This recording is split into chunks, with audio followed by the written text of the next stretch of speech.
Hello, my name is Dante Renee, and welcome to the 10 Room Bizarro YouTube page, where I talk about films that I believe need to be talked about more. Like tonight's film, 1979's Malibimba. Subtitle there, The Malicious Whore. This is Malibimba, The Malicious Whore, put out by Severin Films, and this is the unrated version. As far as I know, there is an X-rated version that Severin Films put out that is long out of print. But I believe diabolicdvd.com has it, so you can go there. I believe those are inserts, but I'm not exactly sure of all the gist of all of that. But I am doing a review for the unrated version. So if you have any information on the X-rated version, please put it in the comments down below. And here is the back of the DVD from Severin, and this is still in print here. And here it is. I have a quote on the front here from Paper Magazine. It says, "It will send you straight to hell.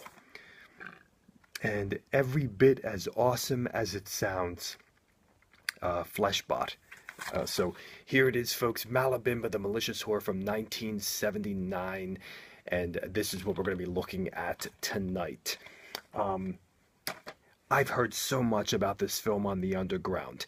I reviewed on this YouTube page Satan's Baby Doll, and a lot of people were telling me that was kind of like a loose remake of Malibimba. And I enjoyed Satan's Baby Doll a lot. And you can check out that review on this YouTube page.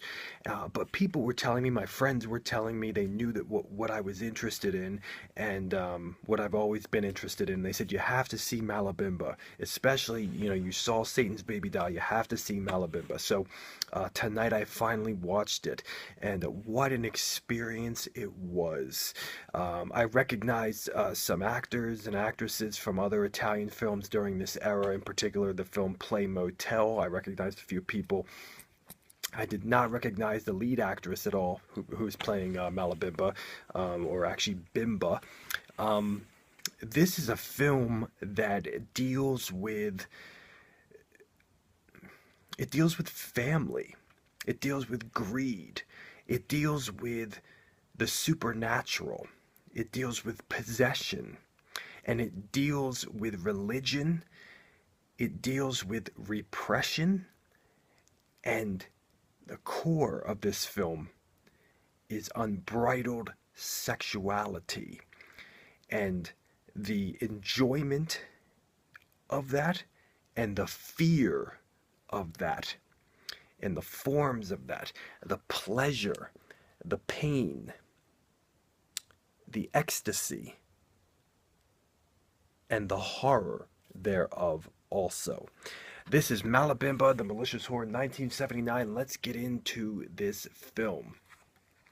Right off the bat, as I look at the music, as I listen to the music in this film and the sound design for this film, there is such strong sound design in this movie. Over much of the film, and kind of symbolizing a piece or representing a piece of the storyline, is breathing. Just breathing. That breathing has a dark, ominous, and yet also a sexual presence to the scenes, to the storyline, as it makes sense as you realize the presence throughout the whole film. We also have music that is orchestrated, dark, like a gothic horror film, and then also groovy, funky 70s exploitation, sleazy music as well in the mix. I also thought I heard some distorted electric guitar in the mix as well. There are tones and vibes to the music in this film that are quite horrifically or disturbingly or bizarrely oppressive. And when I say oppressive, I say that as a compliment. I always go back to Tobe Hooper's score for the original Texas, or Tobe Hooper's Eaten Alive, as oppressive scores, bringing an oppressive vibe to the overall film. when I look at the style of this movie and the architecture and environment, I mean, this film takes place at this real location. Yeah, for an unknown film, an unbelievable location of this gothic yet 70s yet just atmospheric castle, and the grounds, the lush greenery of the grounds around the castle. This whole film takes place at the castle. I recently did a review on this YouTube page for a film called The Sister of Ursula, and that whole film takes place at a hotel and the grounds around that hotel. Well, this film takes place at a castle, and the director of this film is Andrew White, it says, and it was written by Piero Regnoli. You know, I wanted to push that in there. There is such there is such an atmosphere to this film. There is such an interesting lighting scheme to this film. There are some shots of Malibimba outside at nighttime and such awesome glistening of light on her eyes and on her body. There are sexy lingerie outfits in this film, sexy underwear.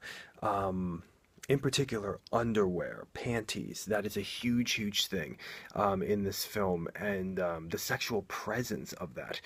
And I will also say the nighttime and the rooms of the castle and the steps of the castle and the ticking of the clock in the hallway and the crevices behind the doors in the rooms, the beds, the furniture, the tables.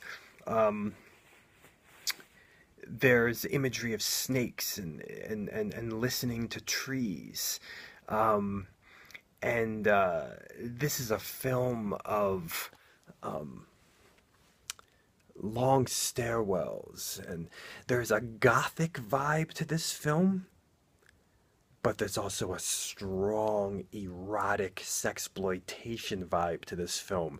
And then there's also a dramatic vibe to this film. And then there's also a very bizarre, weird vibe to this film, because this is not a supernatural possession film that plays by the rules that you are accustomed to. I don't want to give away too many things specifically about the possession, but it ties into the overall storyline of this film. And this is a film where we have a variety of people living in a castle, and not visiting the castle like a lot of, like, you know, One Dark Night movies.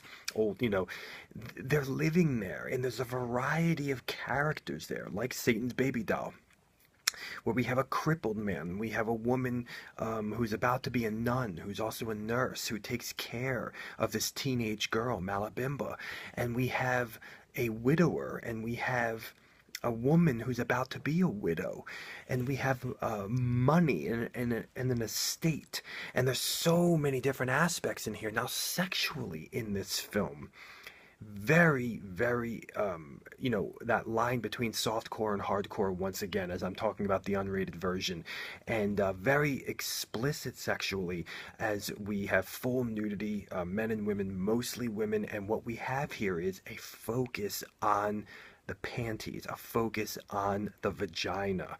We have a focus on we have masturbation sequences. We have very erotic sequences involving panties and the vagina. We have very erotic and sexual shots and cinematography, right up close and personal, leering, voyeuristic camera. We have sexual mirror shots. We have lesbianism and religious corruption of purity and specifically Catholicism. We have heterosexual sex and oral sex that's almost hard, okay, almost hard. So it's really that line in between the two. And now in this particular film, the sexuality of the film is I don't want to say it's a part of the storyline. It is the storyline. We are taking sexuality, we are taking the sexploitation genre, and we're bringing it into the forbidden and the taboo and the horrific and the evil and the boundary breaking and the transgressive. And, there's kind of nunsploitation, involved in this as well. And we have very taboo sexuality in this film also, with the lead character playing a teenage girl and the innocence of that. I saw personally some parallels at times with the original film The Exorcist, in some variations. And there's a seance in this film that is quite wild, and I want to mention something about the camera work in this film. In the first 10 to 15 minutes, I think 10 minutes of this film, excuse me, it's some of the most violent camera work I've ever seen. Some of the most dizzying, violent camera work I've ever seen. Beautiful representations of the wind, and the spirit, and how sexuality is not necessarily tied into evil per se, which is what you would see in The Exorcist, but it's tied into the evil of humanity. And how so, without giving things away, okay, so this is actually quite complex in the possession world, quite unique in the possession world, but unbelievable camera work. It's dizzying. I mean, if you have motion sickness, I mean, it's unbelievable. The camera work in Malibimba is a representation of the story and of a character in the story, just like the sound design is with the heavy breathing. Yes, this is a wild, wild film. There's beautiful blue eyes and beautiful green eyes for two of the actresses in this film, and beautiful bodies. The women are sexually attractive in different ways, and they look like they're different ages also, young and older. And there's great acting and unbridled, unhinged acting from the girl that plays Malibimba. Oh my gosh. I mean, she is this movie. And there is a voyeuristic aspect to the storyline as well in this film. The peering and the leering, and there is incest in this film, and there is the threat of incest and the threat of the breakdown of the family, and the theme of family, and the corruption thereof, and the links to religion and sexuality. This is Malibimba, the Malicious Whore, from 1979. Here it is, folks. And I believe, correct me if I'm wrong here, directed by Andrew White. That might be a pseudonym, but you can put that in the comments. Let me know what you know about that. There it is, folks. Thank you so much for watching the 10 Room Bizarro YouTube page, where I talk about films that I believe need to be talked about more, like Malibimba, the Malicious Whore. Thank you, and good night.